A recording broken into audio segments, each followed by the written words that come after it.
खिलाफ पाकिस्तान की तारीखी फतह ने साबित किया है कि क्रिकेट का मैच जज्बात से नहीं मंसूबाबंदी से जीता जाता है। इस फतह ने यह भी साबित किया कि जो अच्छा खेलता है वही जीतता। गुज़िश्ता रोज भारत के खिलाफ पाकिस्तानी टीम के परफॉर्मेंस से यह भी मालूम होता है कि जज्बात के बजाय सोच समझ कर खेलने का बहुत ज्यादा फायदा होता है। जीत की सूरत में मेहनत और मश्क अपना रंग जरूर दिखाते हैं। पाकिस्तान की फतह इसलिए भी बहुत अहम है कि इस मैच से पहले टी20 की तारीख में पाकिस्तान ने कोई भी टी20 इंटरनेशनल 10 विकेटों के मार्जिन से नहीं जीता था।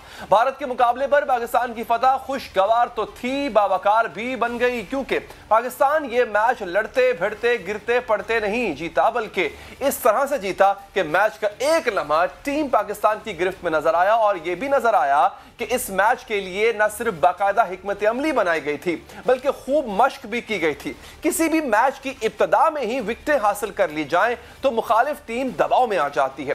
बॉलर शाहीन अफरीदी ने तबाहकुन स्पेल कराया। उन्होंने भारतीय कप्तान कोहली और ओपनर्स को पेविलियन वापस भेजा और देखने वाले हैरान होकर सोचने लगे कि जिस पिच पर स्विंग मुश्किल है, शाहीन शाह ने वहां पे स्विंग कराई कैसे? सिर्फ 31 रन देकर 3 अहम विकेटें हासिल कैसे कर ली? इस सवाल का जवाब यह है कि शाहीन शाह अफरीदी ने पहले से नेट में स्विंग कराने की प्रैक्टिस कर रखी। बीबीसी के मुताबिक इस पिच पर इंडियन बैटिंग लाइन का मुमकिना स्कोर 170 था, लेकिन पाकिस्तान ने बहुत कामयाबी से भारत को सिर्फ 151 रन तक महदूद रखा। पाकिस्तानी बल्लेबाज एक एक करके भारत की सब विकेट। ये जो कुछ भी हुआ ये इत्तेफाक से नहीं हुआ, बल्कि मेहनत, मंसूबाबंदी, प्रॉपर प्लानिंग से हुआ। आखिरी ओवर की आखिरी गेंद तक का प्लान मौजूद था। फिर बैटिंग की बारी आई तो ओपनिंग बल्लेबाजों बाबर आजम और मोहम्मद रिजवान ने इंतहाई सनसनीखेज बल्कि बड़ा ही प्लान्ड किस्म का मैच्योर मैच खोला। इंतहाई नॉर्मल अंदाज में उन्होंने खेला, प्रेशर नहीं लिया। प्रेशर उनकी बॉडी लैंग्वेज में झलक नहीं रहा था। अगर आपने मैच पूरा देखा, यकीनी तौर पे देखा होगा, उनके चेहरे पे कहीं प्रेशर आया नहीं था। उन्होंने जज्बाती होकर चौके छक्के नहीं लगाए बल्कि क्रीज पर तवील कयाम की हिकमत अमली बनाए। दोनों बल्लेबाज जमकर खेले और थमकर खेले। जब निस्फ सेंचुरियां बनाई तो भी जज्बातियत का मुजाहरा नहीं किया बल्कि क्रीज पर टिके रहे।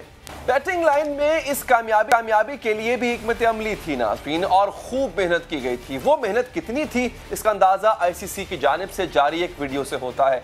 आईसीसी ने मोहम्मद रिजवान की प्रैक्टिस की एक वीडियो शेयर की है। इसकी खास बात यह है कि जिस किस्म की शॉट्स की मोहम्मद रिजवान ने प्रैक्टिस की थी मैच के दौरान, हूबहू वही शॉट। इतनी मेहनत की जाए, इतनी प्रैक्टिस की जाए तो फल तो मिलता ही है। और फिर जब पाकिस्तान मैच जीता तो भी टीम पाकिस्तान ने इस फतह को आजिज़ी और शाइस्तगी से कबूल किया। मैच के बाद भी कप्तान बाबर आजम अपनी टीम को यही दर्स देते रहे कि जश्न जरूर मनाओ, लेकिन ज्यादा जज्बाती होने की बजाय अपना फोकस वर्ल्ड कप की फतह पर रखो। भारत से तो फतह मिल गई। अब पाकिस्तान को बाकी मैचेस भी जज्बात की बजाय नॉर्मल अंदाज से खेलना होंगे। बात करेंगे, हमारे साथ मौजूद हैं स्पोर्ट्स निगार मिर्जा इकबाल बेग साहब और साबिक क्रिकेटर मोहसिन हसन खान साहब। मैं दोनों का इंतहाई मशकूर हूं। मोहसिन साहब, आपसे आगाज करूंगा। सर, जज्बातियत से हमने हट के खेला, बड़ी क्लिनिकल विक्ट्री थी, हमारे पास प्लान था, मंसूबा था, उस पर हमने अमल किया, मेहनत भी थी। अब आपको क्या लगता है, जो कि पाकिस्तान के बारे में कहा जाता था पाकिस्तानी टीम बड़ी अनप्रेडिक्टेबल होती है, प्लान नहीं होता हमारे पास, कोई एक चल गया तो चल गया, लेकिन अब आपको क्या लगता है सर कि क्या हम इसको कंटिन्यू कर पाएंगे आगे न्यूजीलैंड के मैच, मजीद फर्दर मैचेस में इसी परफॉर्मेंस को? ऑनेस्टली आपने बिल्कुल सही अल्फाज इस्तेमाल किए कि जिस तरह, और इससे पहले मैं जब प्रोग्राम्स कर रहा हूँ मैं यही कह रहा था कि देखिए इसमें जज्बातों के जरूर होते हैं, लेकिन आप जज्बात को जरूरत एक तरफ रखिए, हमें प्रोफेशनल क्रिकेट खेलना पड़ेगी। हमें अपनी पूरी डेडिकेशन के साथ और according to the situation game plan बनाएं और बॉडी लैंग्वेज इतनी स्ट्रॉन्ग करके खेलें कि लगे कि हम जीत के लिए उतरे हैं मैच ग्राउंड पे। और अल्हम्दुलिल्लाह कल आपको बड़ा मुझे प्रोफेशनल अप्रोच नजर आई चारों डिपार्टमेंट में। चारों डिपार्टमेंट कौन से? Batting, bowling, fielding and captaincy. तो ये चारों चीजों में मुझे देख के इतनी खुशी होनी चाहिए। जिस तरह मैं पहले भी कह रहा था कि पोटेंशियल है लड़कों में, टीम में इतनी स्ट्रेंथ है, हमारे पास इतना मटेरियल भी है, फास्ट बॉलिंग अटैक भी हमारा बुरा नहीं है, स्पिन भी अच्छा है, हमारी बैटिंग लाइनअप भी ठीक है। बस हमें सिर्फ एक काम करना है, प्लान क्रिकेट खेलनी है किस सिचुएशन के हिसाब से। बॉलिंग कर रहे हैं तो किस तरह बॉलिंग करनी है, according to the field bowling करनी है। बैटिंग कर रहे हैं तो किस अप्रोच से जा रहे हैं। और कल जिस तरह अल्हम्दुलिल्लाह आपने बिल्कुल सीखा, मैं आपसे एग्री करूंगा कि जिस तरह हम क्रिकेट खेले हैं, मुझे भी देख के खुशी हो रही थी अली कि एक बड़ी ऐसा लग रहा था कि प्रोफेशनलिज्म के साथ क्रिकेट खेली जा रही है। चारों डिपार्टमेंट में। Captain did a very good job, वो अपनी कैप्टनसी के हिसाब से बैटिंग तो उसने माशाल्लाह की बहुत अच्छी, लेकिन हमारी बॉलिंग भी जो थी वो बहुत जबरदस्त थी। ऑल टुगेदर मैं बात कर रहा हूँ, सिर्फ एक को शाहीन ने अफरीदी ने बहुत अच्छा स्टार्ट दिया, लेकिन ऑल टुगेदर, बल्कि मैं कहूँगा एंड में जो रऊफ ने बॉलिंग की है लास्ट ओवर्स में, 3-4 ओवर में इतनी जबरदस्त बॉलिंग की है कि उसने उनको हिट ही नहीं मारने दी प्रॉपरली पूरी तरह। तो फिर बैटिंग जब की, that was a wonderful sign के तब मुझे साथ जो लोग बैठे थे, अरे ये क्या कर रहे हैं, स्लो खेल रहे हैं इनको, तो मैंने कहा भाई हर बॉल पे चौके छक्के नहीं मारने पड़ते, 2020 क्रिकेट भी टेक्निकली देखी जाती है और इन्होंने बड़ा अच्छा किया। इसको मैं रिजवान को बड़ा यहाँ पे क्रेडिट दूंगा कि उसने नो डाउट बाबर आजम खेलता है शीट एंकर पर, और वो इतनी अच्छी उसकी प्लानिंग है कि मैं जाऊंगा और पूरे 20 ओवर खेलूंगा, या टारगेट चेज कर रहा हूँ या हम पहले बैटिंग कर रहे हो, और बीच बीच में रिजवान कहीं रिस्क लेता था, उसने बड़े जबरदस्त सिंगल्स डबल्स 3 भी भागे ये लोग, फिर उसने बीच में 4 रन के शॉट भी मारे। अपना ये जो बाबर आजम है, इसको तो मैं पहले भी फील करता हूँ, जो मैं थोड़ी बहुत क्रिकेट को समझता हूँ, क्या he is a class apart, बहुत जबरदस्त प्लेयर है अल्हम्दुलिल्लाह। मैं जितनी भी तारीफ करूंगा, सबसे बड़ी इसमें क्या मुझे बात अच्छी लगती है, मिर्जा साहब भी हमारे साथ मौजूद हैं और इस वक्त हमारे अंदर एक्साइटमेंट भी बहुत है। एक्सपर्ट्स तो आप हैं ही सर, लेकिन हम एक्साइटेड भी बहुत है, और कल के मैच के लिए तो मैं उससे ज्यादा एक्साइटमेंट मेरे अंदर है, क्योंकि हमने एक कंट्री को, एक टीम को ये भी बताना है कि सिक्योरिटी के मामलात बड़े पूरे हैं, हम फिक्र नहीं करनी है आपने। मिर्जा साहब सर ये बताइएगा, मोहसिन हसन खान साहब ने भी इसका तज्जिया किया है, अगर हमें क्रेडिट दें हम सर, किसको देंगे आप? बॉलिंग लाइन को क्रेडिट देंगे, बैटिंग लाइन को क्रेडिट देंगे? Who takes the most of the credit amongst all?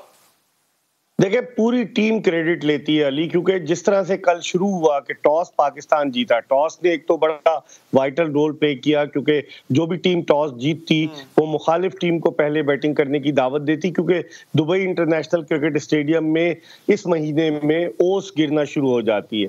तो आपने कल देखा भी कि 10 ओवर के बाद गेंद थोड़ा गीला हो रहा था, तो एक तो टॉस से शुरू हुआ, फिर जो शाहीन शाह अफरीदी ने जो स्पेल किया, जिस तरह पहले ओवर में उन्होंने रोहित शर्मा को और अपने दूसरे ओवर में उन्होंने उसको आउट किया केएल राहुल को, तो वहीं से पासा पलटना शुरू हुआ। बॉलिंग बड़ी अच्छी थी, फिर उसके बाद हमारी बैटिंग ने बिल्कुल आउट क्लास कर दिया। मैं समझता हूँ ये टीम एफर्ट थी, और इसमें आप अपने बॉलर्स को भी क्रेडिट देंगे, आप इसमें अपने बैट्समैनों को भी क्रेडिट देंगे, और प्रेशर कल नजर नहीं आया कहीं अली, वरना आमतौर पर होता यही है कि जब पाकिस्तान जी बिल्कुल, जब पाकिस्तान भारत के मध्य मुकाबिल होता है तो दबाव हम पर होता है, लेकिन कल उल्टा हो गया, कल दबाव भारत पर नजर आ रहा था। हालांकि आपको याद होगा विराट कोहली ने कहा हम अपनी फाइनल 11 जो है मैच से पहले बताएंगे, और पाकिस्तान ने अपनी फाइनल 11 वो जो 2 प्रैक्टिस मैचेस वेस्ट इंडीज और साउथ अफ्रीका के खिलाफ खेला, वहीं आया हो गई थी कि ये फाइनल 11 होगी। तो मैं समझता हूं कि पाकिस्तान के फेवर में हर चीज गई, और पाकिस्तानी खिलाड़ियों ने कल प्रेशर लेने के बजाय प्रेशर दिया भारत को, जिसकी वजह से भारतीय खिलाड़ी अंडर प्रेशर हुए। आप देखें विराट कोहली के चेहरे पर कितनी हवाइयां उड़ रही थी जब उनके बॉलर्स बॉलिंग कर रहे थे, और इंतहा पसंदी को देखें अली के मोहम्मद शमी के खिलाफ मुजाहरे शुरू कर दिए गए कि वो मुसलमान खिलाड़ी है और वो पाकिस्तानी एजेंट है। ये तो सोच है, खेल को खेल की तरह वो नहीं लेते, खेल में भी सियासत को लेकर आ जाते हैं। अच्छा ये बड़ी इंपॉर्टेंट आपने बात की मिर्जा साहब, मैं मोहसिन साहब आपकी तरफ आता हूं सर, ये बड़ा अच्छा पॉइंट है सर कि प्रेशर माउंट हम पे हमेशा होता था, एक जिंक्स बना हुआ था कि जी 12 के 12 मैचेस जो हैं वो वर्ल्ड कप के हम नहीं जीत पाए हैं अगेंस्ट इंडिया, उसको हमने तोड़ा। प्रेशर हमने लेना सीख लिया, प्रेशर के अंदर हम बड़ा अच्छा क्लिनिकली टेक्निकली हम खेल रहे थे, इसको हम कैरी ऑन कर पाएंगे सर? अब देखिए यू नेवर नो, हो सकता है आगे चल के दोबारा सेमीफाइनल या क्वार्टर फाइनल में हमारा टाकरा जो है वो इंडिया से दोबारा हो जाए, तो ये जो प्रेशर झेलना हमने सीखा है, will it be carried on to the next matches? देखिए आपके उसको सवाल को मिलाए तो आपने एक बात कही थी कि कहीं ये पहला जो है कि ऐसा तो नहीं कि हमारा एक तरह से काइंड ऑफ अ फ्लूक लगा कि इतना अच्छा खेल गया हूँ, और बहुत अच्छा सवाल किया आपने अली। देखिए न्यूजीलैंड की टीम है, बहुत अच्छी टीम है, तो उसको आपको अच्छी क्रिकेट खेल के हराना पड़ेगा, ऐसे वो नहीं हारेंगे मुझे नहीं लगता। शायद 1% वो खराब खेल के हार जाए, तो 99% हमें अच्छी क्रिकेट खेल के, जैसे हम कल इंडिया के खिलाफ खेले, इस तरह हमें खेल के समझदारी से, अक्लमंदी से, प्लानिंग से और according to the situation bowling batting करना पड़ेगी। तो एक ये है, और दूसरी यहाँ कहता जाऊं, अफगानिस्तान और स्कॉटलैंड को भी बिल्कुल लाइट लाने है। कल मैंने प्रोग्राम में कहा था कॉन्फिडेंस बहुत अच्छी चीज है, ओवर कॉन्फिडेंस बहुत बुरी चीज है, ये नहीं होना चाहिए। तो न्यूजीलैंड की टीम और न्यूजीलैंड हुआ, ऑस्ट्रेलिया हुआ, ये जो खास तौर पे दो टीमें, ये कभी प्लेट में रख के आपको कोई चीज नहीं देते, आपको छीनना पड़ती है उनसे। तो आपको हमें बहुत समझदारी से क्रिकेट खेलना पड़ेगी इसी अप्रोच के साथ। और मैं फील करता हूँ कि देखिए अगर आप अपना 100% दे रहे हैं, खुदा न खासा उसके बाद भी आप हार जाते हैं, यानी कि दूसरी टीम आपसे बेहतर खेल जाती है, तो आप उसको एक्सेप्ट कर लेते हैं, आवाम एक्सेप्ट कर लेती है कि भाई हमारे प्लेयर्स ने बहुत मेहनत से खेला, बैठक हो गई, हम हार गए। अच्छा, मैं एक और पॉइंट बड़ा अहम है मुर्तज़ा साहब, मैं वो पॉइंट जो है वो मिर्जा साहब की तरफ लेके चलता हूँ। मिर्जा साहब, बॉलिंग अटैक मेरा हमेशा से अच्छा रहा है। जो मैं सरप्राइज हुआ हूँ, जो पूरी कौम सरप्राइज हुई थी, वो थी हमारी बैटिंग परफॉर्मेंस से। इसको किस तरह देखते हैं आप? बैटिंग परफॉर्मेंस क्या उसको कंटिन्यू कर पाएंगे? उसमें मैच्योरिटी थी, उसमें ठहराव था, उसमें एक अच्छा प्ले था, ये चीज कंटिन्यू हो पाएगी सर? देखिए अली, अब तक तो अगर आप 1-1.5 साल की कारकर्दगी पाकिस्तान की देखें तो अब तक बाबर आजम और मोहम्मद रिजवान का जो ओपनिंग पेयर है वो पाकिस्तान के लिए रन स्कोर कर रहा है। और जब भी कभी ये दोनों नाकाम होते हैं तो प्रेशर जो है पाकिस्तान की मिडिल ऑर्डर बैटिंग पर आ जाता है और क्रम्बल कर जाती है। तो आप दुआ करें कि ये पूरे T20 वर्ल्ड कप में, क्योंकि कल इन दोनों ने आउट क्लास कर दिया भारत को, वो जो लेकर आए थे वरुण चक्रवर्ती को कि वो बड़ा एक मिस्ट्री बॉलर है, कल उसकी भी खूब धुनाई हुई। तो जब तक ये दोनों रन स्कोर कर रहे हैं, मिडिल ऑर्डर पर प्रेशर नहीं आ रहा। अब देख रहे हैं कि आइंदा आने वाले मैचेस में, क्योंकि क्रिकेट में हर दिन जो है वो बैट्समैन का नहीं होता, कहीं ना कहीं नाकामी भी होती है। फॉर्म अगर लगी हो तो लगी रहती है, और अगर फॉर्म नहीं लगी हो और जल्दी आउट हो जाए तो फिर मसला हो सकता है। तो मैं समझता हूँ कि अब मिडिल ऑर्डर को, क्योंकि कल के मैच में हमारी बारी नहीं आई बकिया खिलाड़ियों की, तो अब देखते हैं कि आइंदा आने वाले मैचेस में हमारी बैटिंग क्या उस प्रेशर को सस्टेन कर पाएगी। अगर जल्दी आउट हो जाते हैं, खुदा न खास्ता बाबर आजम या मोहम्मद रिजवान, ओपनिंग अच्छी नहीं होती, तो फिर क्या होगा? ये भी एक ऐसा सवाल है, क्योंकि आप देख। बट अगेन मुझे इंशाल्लाह उम्मीद है, आप दोनों का बहुत शुक्रिया, मुझे पूरी उम्मीद है ये जो प्लानिंग हमने की है सिर्फ एक मैच की नहीं की थी, पूरे टूर्नामेंट के लिए की है। इंशाल्लाह हम इसको वर्ल्ड कप के फाइनल तक लेके जाएंगे और जीत कर भी आएंगे। आपका बहुत बहुत शुक्रिया। एक वक्फा लेते हैं, वक्फे के बाद आपको बताएंगे बलूचिस्तान में जो एक विकेट गिरी है, जो बहुत बड़ी विकेट है, क्या वो अब एक ऐसी लाइन लगाएगी कि पंजाब की विकेटें भी गिर जाएंगी? क्या जो बड़ी विकेट है सेंट्रल की, उसको भी कोई खतरा हो सकता है? बात करेंगे इस हवाले से आरिफ हमीद भट्टी साहब के साथ, और एक बड़ी एक्सक्लूसिव खबर जो कि हमारे नुमाइंदा खुसूसी लेकर आए हैं, वो भी आपको देंगे इस वक्फे के बाद।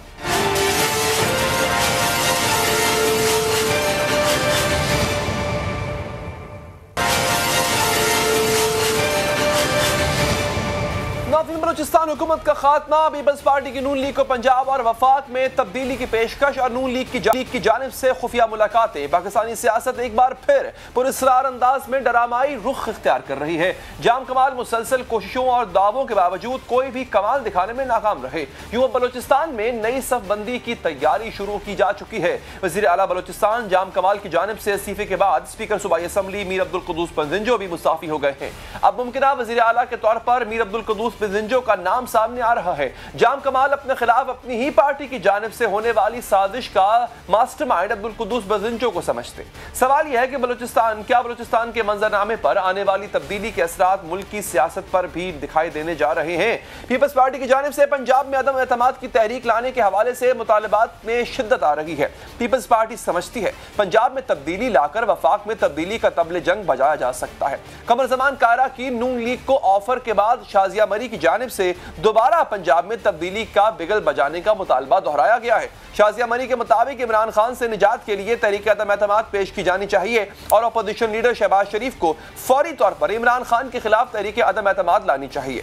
शाजिया मरी के मुताबिक अपने पहले उस्मान बुज़्ज़ार के खिलाफ अदम एतमाद की तहरीक पेश की जाएगी, क्योंकि वज़ीर आला पंजाब की बरतरफी के बाद वज़ीर आज़म इमरान खान को हटाना अपनी जानिब नून लीग गैर महसूस अंदाज में ऐसे मुतालबात पर गैर वाज़ेह रवैया अपनाए हुए है।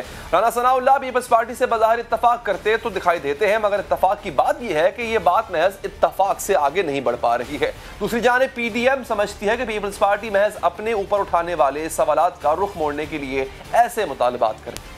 बिना वजह इस मौजू को उन्होंने छेड़ा है कि ताकि हमारे ऊपर जो सवालात उठते थे उसमें कोई कमी आ जाएगी, मगर वो जो पीपल्स पार्टी का किरदार है वो तारीख का हिस्सा बन गया है। अब इस तरह के सवालात से वो तारीख नहीं मिट सकती। मगर सवाल यह है कि क्या ये सब कुछ इतना ही सादा मामला है? जाम कमाल जा चुके, अब पीपल्स पार्टी पंजाब में तब्दीली लाना चाहती है। नून लीग पीपल्स पार्टी पर एतमाद ना होने के बायस मामले को टाल रही है। समा के नुमाइंदे खुसूसी नईम अशरफ भट्ट की खबर के मुताबिक ऐसा नहीं है। नून लीग सियासी मंजरनामे पर रिवायती सियासत जरूर कर रही है, मगर पसे पर्दा मामलात का रुख अपने हक में मोड़ने के लिए मुलाकातों का सिलसिला शुरू कर चुकी है। समा के नुमाइंदे खुसूसी नईम अशरफ भट्ट के मुताबिक नवाज शरीफ से लंदन में एक मरतबा फिर खुफिया मुलाकातों का सिलसिला शुरू हो चुका है। गुज़िश्ता 2 माह में अहम मुल्की शख्सियत ने नवाज शरीफ से लंदन में 5 मुलाकातें की, जिसपे मुल्क की सियासी सूरत हाल के हवाले से मामले पर बातचीत हुई। मुख्तलिफ ऑप्शंस पर गौर भी किया गया। मुलाकातों में नवाज शरीफ की जानिब से फौरी इंतखाबात का मुतालबा किया गया है। नईम अशरफ भट्ट की खबर के मुताबिक नवाज शरीफ से मुलाकातों से पहले एतमाद की फजा बनाने के लिए मुतल्लिका अहम शख्सियत ने लंदन में मौजूद लीगी और खानदानी शख्सियत से मुलाकातें की थी। चंद माह कबल शहबाज शरीफ को लंदन जाने से रोकने के बाद आला शख्सियत ने नून लीग और नवाज शरीफ से मुलाकातों का सिलसिला शुरू किया। खबर के मुताबिक अभी बातचीत चल रही है और दोनों अतराफ किसी फाइनल डील तक नहीं पहुंच पा रहे और मुस्तकबिल में राब्ते को बरकरार रखने पर इत्तफाक हुआ है। इससे कबल शहबाज शरीफ की अहम शख्सियत के साथ मुलाकातों की खबरें भी सामने आई थी। जब इन्हीं मुलाकातों के हवाले से वफाकी वज़ीर दाखिला शेख रशीद से सवाल पूछा गया तो उन्होंने कहा, क्या कहा, बल्कि ये सुन लीजिए। शहबाज शरीफ साहब की अगर मुलाकातें हो रही हैं तो अच्छी बात है। मुलाकातों के बाद बातें भी निकलनी चाहिए। सो मुलाकातें होती रहती हैं, लेकिन अल्टीमेटली इस मुल्क को इलेक्शन की तरफ जाना है। सवाल यह है कि सियासी मंजरनामे पर होने क्या जा रहा है, मुलाकातें कौन कर रहा है, मुलाकाती कौन है और मकसद क्या है, इसी पर बात करेंगे। सबसे पहले तो बात करेंगे हमारे साथ मौजूदा के नुमाइंदे खुसूसी नईम अशरफ भट्ट साहब, और इस पर मजीद गुफ्तगू के लिए हमारे साथ मौजूद होंगे सीनियर सहाफ़ी तजिया निगार जनाब आरिफ हमीद भट्टी साहब। नईम अशरफ साहब, ये बताइएगा, इन मुलाकातों के, चले आप साफ़ी हैं लेकिन एक आवाम होने के नाते दिल तो हमारा भी चाहता है कि नाम पता चल जाए उन लोगों के, उन शख्सियात के जो मुलाकात कर रहे हैं।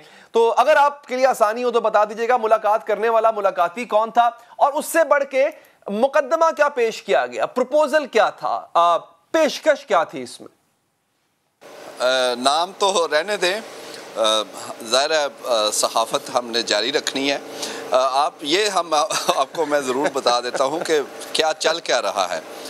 तो चल ये रहा है कि जो इस वक्त सियासी हालात हैं और मुल्क में जो आपको पता है कि मामलात इस वक्त चल रहे हैं, उस पर जो है वो डिस्कशन मियाँ साहब से हो रही है। और ये ज़रूर है कि ज़ाहिर है मियाँ साहब 3 दफ़ा के वज़ीर आज़म हैं, अपोजिशन भी उन्होंने देखी है, तो वो इस तरह कोई गैर मौसर शख्सियात से तो वो नहीं मिलेंगे, ये आप यकीन कर लें। दूसरी बात ये है कि ये जो मुलाकातें हुई ये अचानक नहीं हुई हैं। 2 महीने तो कम से कम मियाँ साहब से 4-5 मुलाकातें हुई इन शख्सियात की। उससे पहले भी जो ट्रस्ट इनके दरमियान कह लें कि पिछले कुछ अरसे में जो आपस में एतमाद नहीं था, उसको दोबारा बहाल करने के लिए पहले जो है वो थ्रू प्रॉपर चैनल मुलाकातों का सिलसिला शुरू हुआ, जिसमें डार साहब भी हैं, सुलेमान शहबाज हैं, वहाँ हुसैन नवाज़ और भी बहुत सारे लोग हैं जो वैसे मीडिया या उनको नहीं जाना जाता, लेकिन उनका बड़ा किरदार है। बल्कि एक साहब जो हैं वो जहाँ मियाँ साहब से जेल में भी पैगाम रसा थे, वो भी इस वक्त लंदन में हैं। तो ये सारे जो हैं पहले इन्होंने एतमाद बहाल किया और फिर मियाँ साहब तक वो शख्सियात या शख्स जो हैं वो पहुँचे। तो उसके बाद ये बताइएगा कि कोई प्रपोजल तो दिया गया होगा ना, कोई पेशकश होगी, कोई पेशकश दी गई होगी, कोई पेशकश कबूल हुई होगी, कोई नहीं हुई होगी। अब ये खाली ऐसे ड्राइंग रूम डिस्कशन के लिए तो मुलाकातें हुई नहीं है सर, तो इनका मकसद क्या था इन मुलाकातों का? जी, मकसद बड़ा क्लियर है, उन्हें ऑफर्स करवाई जा रही हैं मियाँ साहब को। और पहले भी आप देख लें कि मियाँ साहब जैसे जेल से जैसे गए थे तो वो मुख्तलिफ उसमें फार्मूले थे, कैसे कर लें, वैसे कर लें, इस तरह चले जाएं। और बिलाखिर वो चले गए और उसके बाद उन्होंने उसका एहसान का बदला भी चुका दिया। तो इसलिए अब जो है उसी तरह लेन देन होना है। ये जाहिर है ये कोई बच्चों का खेल तो नहीं है और बड़ा लेवल है। मियाँ साहब को ऑप्शंस दिए जा रहे हैं, लेकिन उनके जो नज़दीक एक ही ऑप्शन वो जहाँ पर अड़े हुए हैं, उनका ख्याल ये है कि फौरी इलेक्शन आने चाहिए और अगले साल मार्च में वो कह रहे हैं कि इलेक्शन हो। लेकिन जाहिर है ये कोई इतना सीधा या आसान बात नहीं है। एक हुकूमत है, वज़ीर आज़म मौजूद है, असम्बली है, उनके अभी 2 साल रहते हैं, तो कैसे ये होगा। इसलिए ये थोड़ा सा अभी ब्रेक थ्रू इसमें नहीं है, बातचीत सीरियसली हो रही है। अच्छा। और लेकिन यही वजूहात है। बड़ी अचंभे की बात है भट्ट साहब कि राब्ता कायम हो चुका है, उस राब्ते में कुछ पेशकश की भी जा रही है, कुछ पेशकश मनवाई भी कोशिश की जा रही है।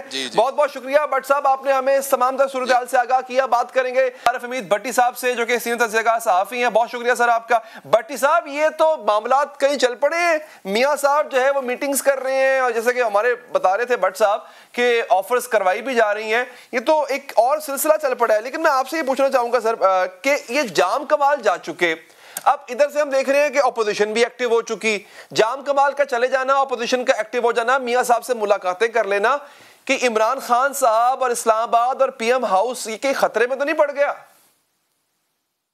बिस्मिल्लाहिर्रहमानिर्रहीम। अली भाई, आपको जानते हैं कि बलोचिस्तान में तब्दीली तभी होती है जब तब्दीली करने वाले तब्दीली चाहते हैं। जाम कमाल बेसिकली बाप के नुमाइंदे थे और बाप किसकी मर्जी से चलता है ये सबको पता है।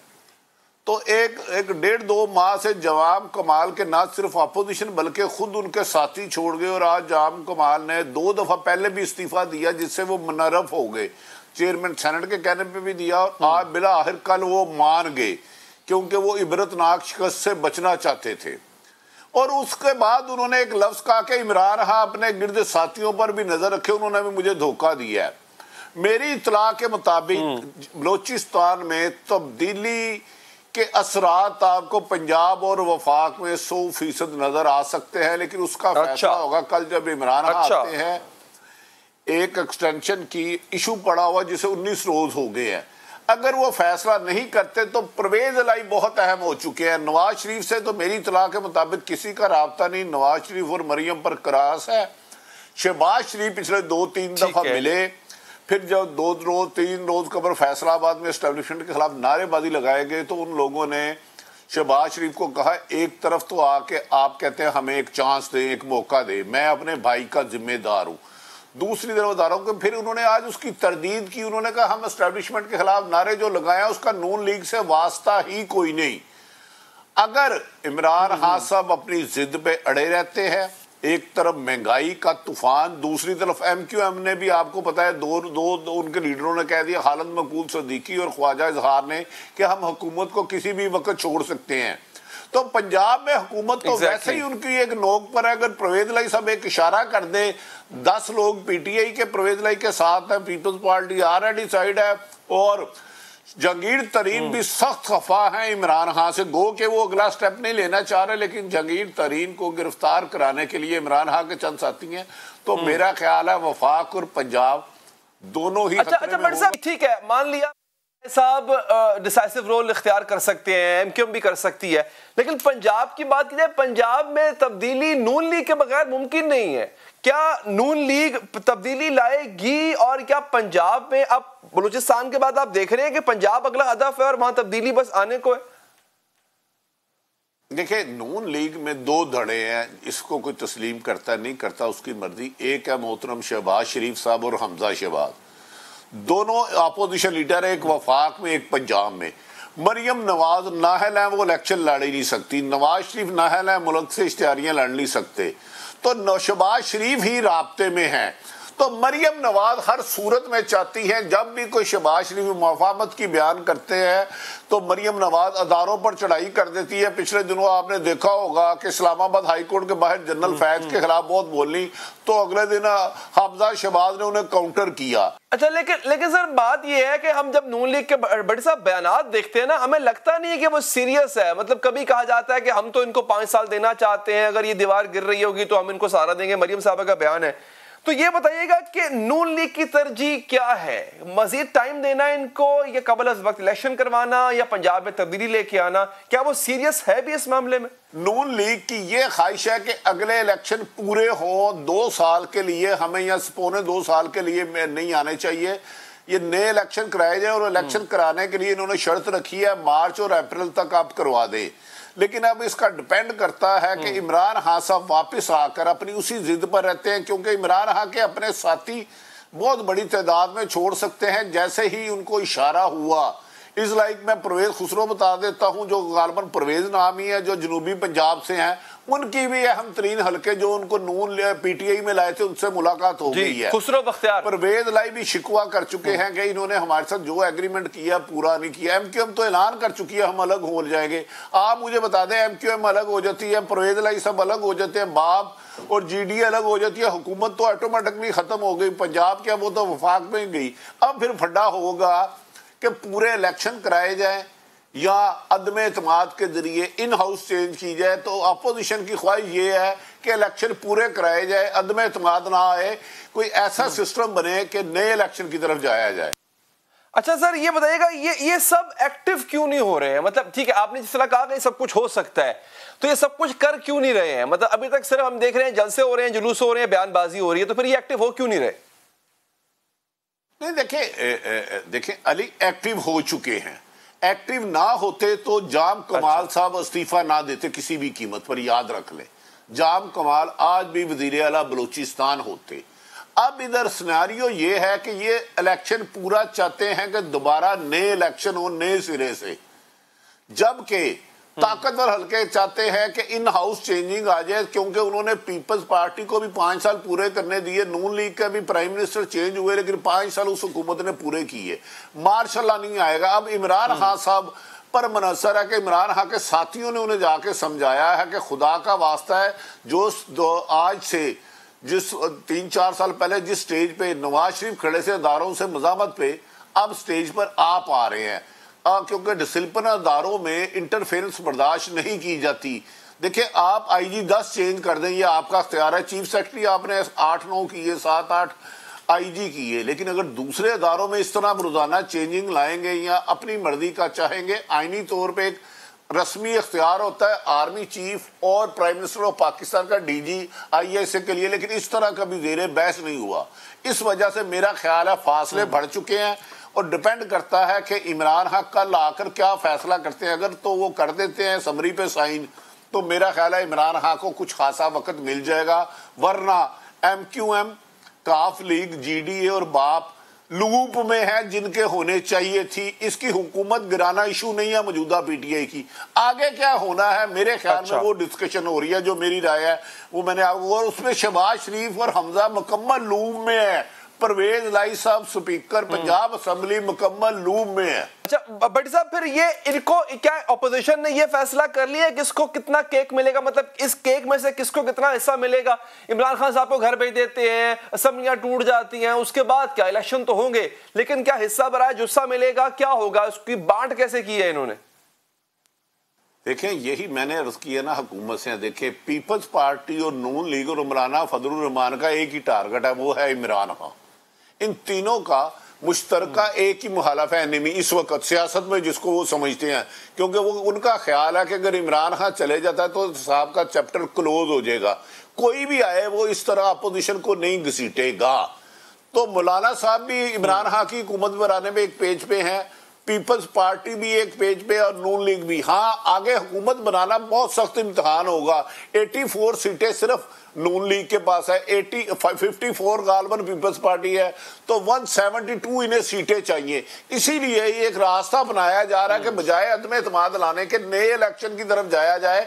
अब आने वाला मेरा ख्याल है नवंबर अहम तब्दीलियों का होगा, इलेक्शन का भी हो सकता है और अदम एतमाद का भी हो सकता है, क्योंकि अपोजिशन इस वक्त अदम एतमाद की बजाय नया इलेक्शन, खासूसन नून लीग फ्रेश इलेक्शन पे जोर दे रही है।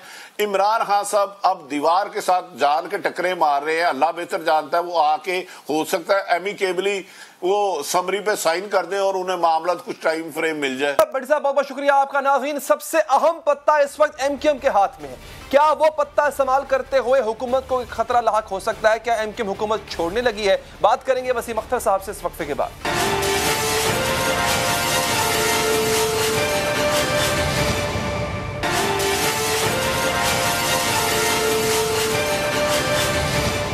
अब हो ये रहा है दोस्तों, जैसे कि पहले बात हो रही थी कि इत्तेहादी भी सवाल उठा रहे हैं, इत्तेहादी भी क्वेश्चन कर रहे हैं, क्योंकि उनको भी आखिर अपनी कॉन्स्टिट्यूएंसी को जवाब देना है। कॉफ लीग और कॉफ लीग के बाद अब एमक्यूएम भी हुकूमत की कारकर्दगी पर सवाल उठा रही है। इत्तेहादी होने की कीमत ना चुकाना पड़ जाए, अब वो मौका है कि हुकूमत से भी सवाल पूछा जाए, हुकूमती पॉलिसियों पर तनकीद भी की जाए और उन पर अदम एतमाद का इजहार भी किया जाए। एमक्यूएम ने जो अहम ऐलान किया उसके और जो इशारा दिया है, क्या उसको वो अमली जामा पहनाने जा रहे हैं? बात करेंगे हमारे साथ मुसाबिक मेयर कराची एमक्यूएम के सीनियर रहनुमा जनाब वसीम अख्तर साहब। सर बहुत शुक्रिया आपके कीमती वक्त का। वसीम अख्तर साहब, क्या अब बतौर इत्तेहादी आपको लग रहा है कि अगर इस हुकूमत की पॉलिसीज का मजीद साथ दिया तो कश्ती आपकी भी डूबेगी? कराची में तो पहले ही सूरत हाल, बतौर मेयर जब आप थे तब भी लोगों को शिकायतें थी, ये एक अलग बहस है कि आपके पास इख्तियार था नहीं था, लेकिन अब इत्तेहादी होने के नाते सर फेडरल गवर्नमेंट की जो नेशन वाइड पॉलिसीज हैं, क्या आपको अब इफेक्ट कर रही हैं? देखें हैदर भाई, ऐसा है कि जब हमने इलेक्शन के बाद पीटीआई का साथ दिया और 13 नुकाती एक एग्रीमेंट पे हमारे साइन हुए हैं, उसमें कराची से ही पर्टेन करते हैं सारे इश्यूज़, सेंसस से लेके डेवलपमेंट से लेके हैदराबाद की यूनिवर्सिटी ले लें, सब अवामी इश्यूज़ हैं जिसको आज तक 3 साल हो गए, आज तक कोई कंप्लीशन पे गया नहीं है। मुझे नीयत पे शक नहीं है इमरान खान साहब की, मगर 3 साल के बाद भी अगर आज भी अगर हैदराबाद की यूनिवर्सिटी ना बनना शुरू हुई हो तो मैं क्या समझूं। खैर, ये तो पब्लिक इश्यूज हैं जिस पे हमने इनके साथ एग्रीमेंट किया था कि सेंसस का होना चाहिए, उसमें काफ़ी पेशरफ्त हुई है, मगर उसके बाद जो महंगाई, पेट्रोल गैस की महंगाई, अशिया का जो हाल है रोज़मर्रा की, उसकी महंगाई, अब हम अगर आवाम में जाएं और उसको कहें कि कोरोना आया था, उसकी वजह से अब कोरोना ख़त्म हुआ है, तो प्राइस डिमांड ज़्यादा बढ़ी है और प्राइस ऊपर जा रही हैं, और तेल की प्राइस, हम उनको ये टेक्निकल चीज़ें नहीं समझा सकते। डॉलर 175 पे पहुंच रहा है, उसके यही रीज़न है, गरीब आदमी रह गया है अब, या अमीर आदमी रह गया, मिडिल क्लास सिंध गवर्नमेंट ने साफ कर दिया है, तो गरीब और अमीर रह गया सिर्फ। अब गरीब को हम अगर अपने वोट बैंक में जाएं, जहां वोट हमारे हैं, वोटर्स हैं, उनको हम कोई जस्टिफिकेशन नहीं दे सकते अपनी मौजूदगी हुकूमत के अंदर, फेडरल गवर्नमेंट के अंदर, कि महंगाई वो नहीं पहचानता कि डॉलर ऊपर गया है तो उसकी सेहत पे कोई असर पड़ रहा है। तो वसीम भाई ये बताइएगा, अब आपका वोटर जो कि आपको सुन रहा है, वो मतलब अब एमक्यूएम अपने वोटर के पास जाके क्या कहेगी कि भैया अब आपने मुझे वोट देना है या अब आपने हुकूमत की इत्तेहादी को वोट देना है? वो अपना कंफ्यूजन क्लियर करना चाह रहा है। सर, आपके अगले जुमले, चंद जुमले जो है उस कंफ्यूजन को क्लियर कर देंगे। देखिए, हम पे बारहा इसका इजहार किया, खालिद भाई ने भी इजहार किया, हम भी कर चुके हैं, हम पे प्रेशर है, विद इन पार्टी राब्ता कमेटी के अंदर है, उसके बाद बाहर हमारा वोटर्स है, हमारा सपोर्टर है, हमारे कारकुनान हैं, पार्टी के जो कारकुनान होते हैं, उधर भी ये सवाल उठ रहा है कि as far as democracy is concern, उसको मैनेज करने के लिए हम पार्लियामेंट में हैं, मगर एक सवालिया निशान आ रहा है कि आप कैबिनेट में कैसे बैठे हैं, क्या कर रहे हैं, क्या फ़ायदा हो रहा है, हमारे इश्यूज रिजॉल्व होंगे नहीं होंगे, फिर महंगाई इज़ ऑन द टॉप। अब बाकी जो इश्यूज हैं वो अलग हो गए हैं, पीछे रह गए हैं। अब तो महंगाई है, अब महंगाई को मैनेज करने के लिए या तो गवर्नमेंट, फेडरल गवर्नमेंट हमारे साथ बैठे, हमारे साथ मशावरत करे, हमारा भी इनपुट ले, हमारा भी एक बड़ा लंबा एक्सपीरियंस है सियासी और मैनेजमेंट का, हमने भी हुकूमत में हिस्सा रखा है, अपना चलाई है हुकूमत, हमने काम किए हैं, हमारे उस एक्सपीरियंस से फ़ायदा उठाए, हमारे से मशावरत भी नहीं होती है। तो एक प्रेशर है जो कि बिल्डअप हुआ है। खजाना बदल चुके हुए हैं वसीम साहब, उनको वज़ीर खजाना, देखिए मिसालें आपसे मशवरा करेंगे। हैदर, मिसालें मौजूद हैं। अगर आप परफॉर्म नहीं कर सक रहे, गवर्नेंस आपकी अच्छी नहीं है, डिलीवर नहीं कर सकते, तो पूरी पूरी कैबिनेटें दुनिया में चेंज हुई हैं, इवन पीएम भी चेंज हुए हैं, उसी पार्टी का दूसरा आदमी आ गया है। बहुत सारी मिसालें मौजूद हैं ऐसी। अच्छा सर, अब ये मेरा बड़ा पर्टिनेंट क्वेश्चन है वसीम साहब आगे जो मैं करने जा रहा हूं, and I would not even, मैं नहीं, आपकी कॉन्स्टिट्यूएंसी भी चाहेगी इसका क्लियर आंसर मिले। सर, अगर ये हुकूमत डिलीवर नहीं कर पाई है, जो कि नजर आ रहा है कि महंगाई कंट्रोल नहीं हो पाई, डॉलर कंट्रोल नहीं हो पा रहा, सर इस मुमकिना फेलियर का बोझ आप हुकूमत के साथ मिलकर उठाएंगे अगले इलेक्शन में, या आप अभी से अलग हो जाएंगे? और जैसा कि आपने कहा कि पूरी की पूरी कैबिनेट इंक्लूडिंग प्राइम मिनिस्टर बदले गए हैं, अगर अपोजिशन कोई तहरीक लेके आती है, एमक्यूएम साथ देगी उनका इन हाउस चेंज के लिए? देखें, अगर पॉलिसीज इसी तरह चलती रहीं तो हमें मजबूरन ये वाला सख्त फैसला करना होगा, क्योंकि हमने जवाब देना है अपने वोटर्स को। जाहिर है 1 साल रह गया, इलेक्शन नज़दीक है, मगर हमसे या तो मशावरत की जाए, हमारे जो मशवरे हैं उन पे अमल भी किया जाए। अब जिस तरह से महंगाई छत पे लग गई है, उसका जवाब तो मैं नहीं समझता हुकूमत भी दे सकेगी या मैं दे सकूंगा अपने वोटर्स को। तो उसका जो ऑप्शन बचता है वो यही बचता है कि हम उस बैगेज से हटें जो बैगेज पीटीआई लेके आगे जाना चाह रही है। अच्छा, और सर ये कोई अंदाजन बता सकते हैं कि इलेक्शन में भी अब 1.5 साल रह गया या पौने 2 साल, अगला साल तो इलेक्शन का साल होगा, उसमें डिलीवर तो नहीं कर सकते कुछ, तो सर ये कदम कब तक उठा लिया जाएगा, ये फैसला कब तक कर लिया जाएगा? देखिए, सीरियसनेस तो ये है कि हमारे पार्टी के कन्वीनर खालिद मकबूल सिद्दीकी साहब भी ये इंदिया दे चुके हैं, हमारे सीनियर मेंबर्स भी ये इंदिया दे चुके हैं, मगर सीरियसनेस ये है कि हुकूमत कहीं से मुझे सीरियस नज़र नहीं आ रही कि हम जो कोलिशन पार्टनर हैं, सबसे बड़े पार्टनर हैं इनके, हमें ऑन बोर्ड ले कि आप जो ये बात कर रहे हैं हमें वजूहात बताए कि क्यों प्राइस हाइक हो गई है, ताकि हम भी उसमें अपना इनपुट दे सकें उनको। बिल्कुल ठीक, बिल्कुल ठीक, आपका मौक़िफ़ आ गया सर, बहुत बहुत शुक्रिया। साबिक मेयर कराची वसीम अख्तर बात कर रहे थे। आगे बढ़ेंगे नाज़रीन। कलअदम तहरीक लब्बैक के एहतजाज से लेकर मुज़ाकरात तक हुकूमत के रवैये पर बहुत से सवालात खड़े होते हैं। पहले लाहौर से इस्लामाबाद जगह जगह कंटेनर्स लगाए गए, मुजाहिरीन के रास्ते में पुलिस फोर्स को खड़ा कर दिया गया, पुलिस को हुक्म दिया गया कि मुजाहिरीन को आगे ना दिया जाए। अब हुक्म की तामील के लिए पुलिस से हर हरबा इस्तेमाल करना था। हुकूमत की हिकमत अमली ये थी कि कलअदम तंजीम का एहतजाज जोर बाजू से रोका जाए। इस हिकमत अमली ने लाहौर को मैदान जंग बना दिया। हंगामा आराई से पैदा होने वाले हालात ने पुलिस एहलकारों की भी जानें ली, शहरी भी अजियत का शिकार हुए। इसका मतलब यह है कि इंतहाई हसास मामले पर भी हुकूमत ने इंतहाई गैर संजीदा रवैये का मुजाहरा किया। जब बदअमनी फैल गई, जब पुलिस एहलकार शहीद और जख्मी हो गए, सरकारी गाड़ियां जला दी गईं, सड़कें भी खोदी गईं, तब जाकर हुकूमत ने कहा कि कलअदम तंजीम से जो वादे कर चुके हैं इन पर पहरा दिया जाएगा।